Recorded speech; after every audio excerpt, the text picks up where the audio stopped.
This has been one of the worst campaign seasons I've ever seen for the number of flat out lies that are being made by candidates about other persons.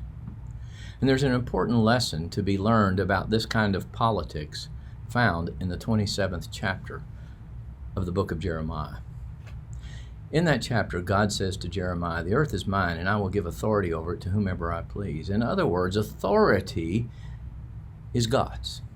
So the authority that an office holder has, those who got elected on Thursday, is ultimately God's. And he has allowed them to hold office by working through the voters.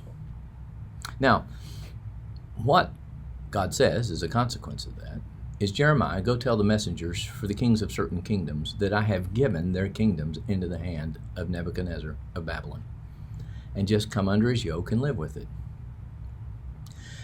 Then in the same chapter, something else happens that's particularly disturbing. At least it should be, to Christians and to the people of the land. He says, "Now go to the king of Judah and say, the prophets who are prophesying to you, I didn't send. They are prophesying falsely. They are lying.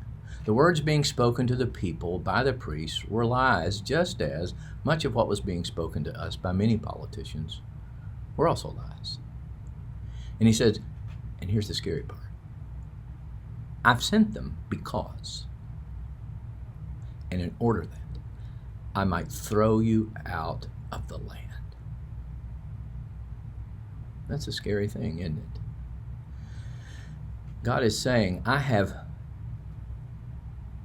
made a decree which will stand in the course of history, that I am going to throw you out.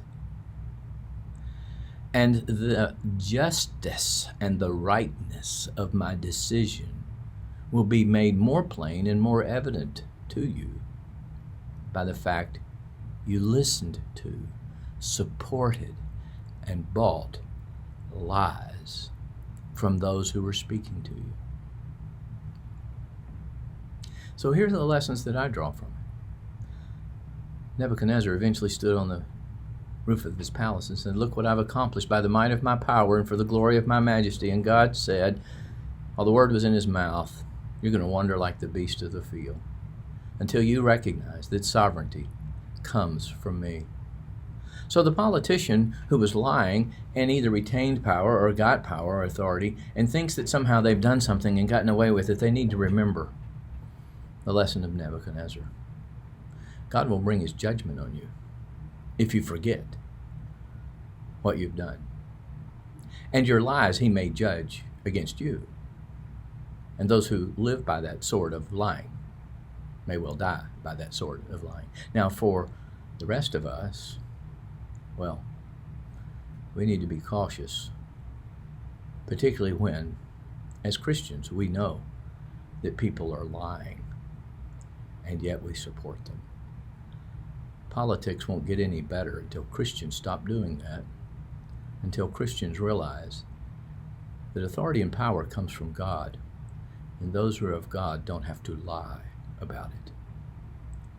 And he may just be putting lying people in political office to make just and righteous the discipline he has planned for his people. The Lord is in his holy temple. Let all the earth keep silent before him.